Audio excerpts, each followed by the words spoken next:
TNPSC group 4 previous year question 2018 ஜீரோவின் தலைகீழி என்னன்னு கேட்டிருக்காங்க.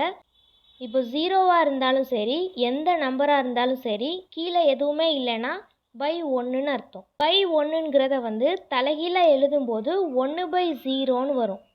அப்போது 1/0னா இதோட ஆன்சர் என்ன? இன்ஃபினிட்டிவ். ஆப்ஷன் சி தான் கரெக்டு. வரையறுக்க முடியாது.